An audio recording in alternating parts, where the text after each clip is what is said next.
Room suddenly became quiet. My mother-in-law stood up, raised her wine glass, smiled at everyone, then looked directly at me. I suppose, should all be thankful that my son has such a generous heart.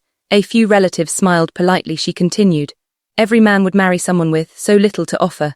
A nervous laugh echoed across the table. Then she said the words I had heard for 4 years. I still believe she married Ethan for his money. Everyone looked at me, waiting for my reaction. I stayed silent. I didn't defend myself. I didn't leave. I simply looked at my husband because I knew.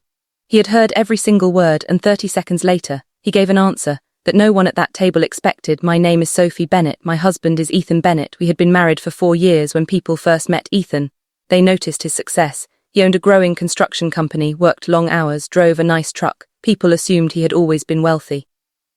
They were wrong. When Ethan and I met, he was renting a tiny apartment, working 12-hour shifts, trying to keep his struggling business alive. I met him at a neighborhood volunteer event. Neither of us had much money. Our first date was coffee. Our second date was a walk in the park. Sometimes we split a sandwich because neither of us wanted the other to spend too much. Those days became our favorite memories. We built our relationship long before success ever arrived, 2 years after we married. His company finally took off. Projects became larger, clients increased.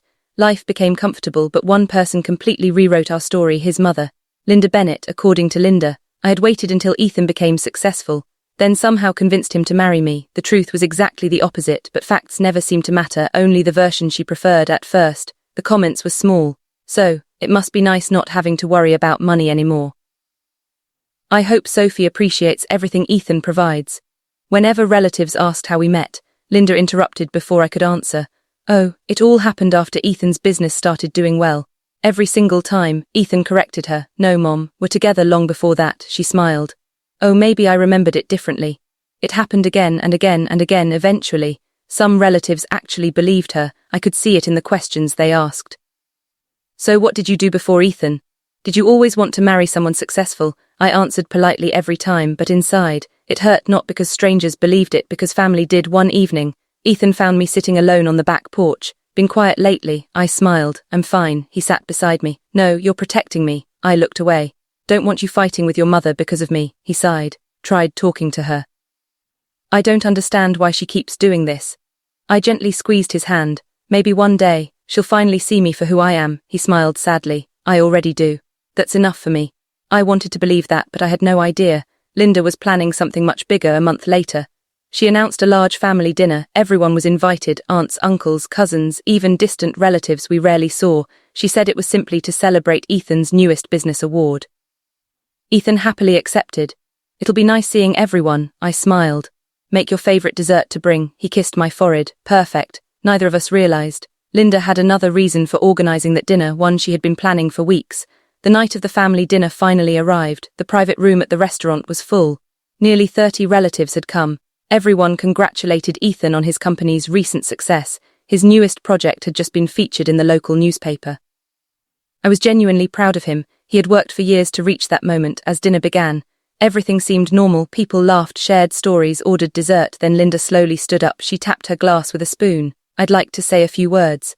The room became quiet. She smiled proudly at Ethan.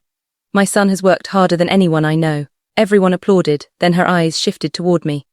And I'm glad he finally found someone to enjoy the life he built. Few people smiled politely. Linda continued. Everyone is lucky enough to marry a successful businessman. Suppose Sophie knew a good opportunity when she saw one. Several relatives laughed nervously. Someone whispered, did she really just say that? I felt every eye in the room turn toward me. I stayed silent. Linda wasn't finished. Always believed women should marry for love, for comfort. Then she looked directly at me. I still think Sophie married Ethan for his money. Room went completely silent. Even the waiters stopped moving. My heart sank, but before I could say a word, Ethan slowly placed his fork on the table. He stood up, looked at his mother, then calmly asked, Mom, I ask you one question. Linda smiled confidently. Of course. When exactly do you think I became rich? She laughed. Oh, around the time you met Sophie. Ethan slowly shook his head. No. I met Sophie in 2019. My company didn't make a profit until late 2022. Several relatives looked confused. Ethan continued. When Sophie met me, I had $12,000 in debt. I drove a truck that barely started. I couldn't even afford to replace my broken washing machine. A few cousins looked at each other. They had never heard this before. Ethan smiled. Does anyone remember who helped me paint my first office? Nobody answered. Sophie did, answered customer calls while working her own full-time job. Sophie packed invoices on weekends. Sophie loaned me her savings when I couldn't pay my first employee. He looked around the room. Sophie, every relative became quiet. Linda's confident smile disappeared. Ethan wasn't finished. Reason my company survived wasn't because I was brilliant. It survived because my wife believed in me before anyone else did. He reached into his wallet, pulled out an old photograph. This picture was taken in my first office. Office looked almost empty, one old desk, 2 folding chairs, a second-hand computer, and Sophie, covered in paint after helping renovate the room. He passed the photo around the table, then he quietly said, "My wife didn't marry money. My wife helped build the life you're all looking at today." Room fell silent. One of Ethan's uncles slowly nodded. "Remember that office? It was barely bigger than a garage." Aunt added, "Sophie was there every weekend." Linda looked around the room for the first time. People weren't listening to her, they were remembering the truth. The room stayed completely silent. The old photograph continued moving from one relative to another. Every person who looked at it saw the same thing. There was no luxury, no expensive office, no success, just 2 young people trying to build a future together. Linda quietly said, "That's only one picture." Ethan nodded. "Right. Then he reached into his briefcase. "I brought something else." He placed a thick blue folder on the table. Everyone looked confused. Inside were old documents. The first was the lease for his very first office. The tenant names read, Ethan Bennett, Sophie Bennett. Another document showed a small personal loan. The lender wasn't a bank, it was Sophie. Amount $8,000, interest 0, repayment whenever possible. Ethan smiled. That was every dollar Sophie had saved. Linda stared at the paper. Ethan continued. "She never asked for a contract, never asked for ownership. She simply said, 'I believe in you.'" The room became emotional. One of Ethan's older uncles quietly said, "I remember when you almost closed the business." Ethan nodded. "Remember too. I wanted to give up. I already had interviews scheduled for regular jobs." Then he looked at me, "But Sophie refused to let me quit. Reminded me why I started. Worked overtime to help us pay rent. She cancelled vacations. Sold jewelry her grandmother left her, so we could buy equipment." I quickly interrupted. "You didn't have to tell them that." He smiled. "They deserve the truth." Linda slowly lowered her eyes. She had spent years telling everyone that I married for money. Now everyone was learning. There wasn't any money to marry Ryan's cousin. "No, Ethan, use Ethan," one cousin spoke. "I honestly believed Aunt Linda." "So did I," another admitted. "I thought Sophie came into the picture after the business succeeded." Ethan shook his head. "No, the business succeeded because Sophie came into the picture." Room fell silent again. Michael, Ethan's father, slowly stood up. Stayed quiet for too long. He looked directly at Linda. "For 4 years. You've repeated the same story. I knew it wasn't true. Should have corrected you the first time." Then he turned toward me. "Sophie, sorry. Let silence become agreement." I smiled gently. "Thank you." Linda suddenly began crying. I was afraid. Everyone looked at her. She continued. "When Ethan became successful, felt like I wasn't the most important woman in his life anymore. So I convinced myself Sophie only wanted his success. It was easier than admitting."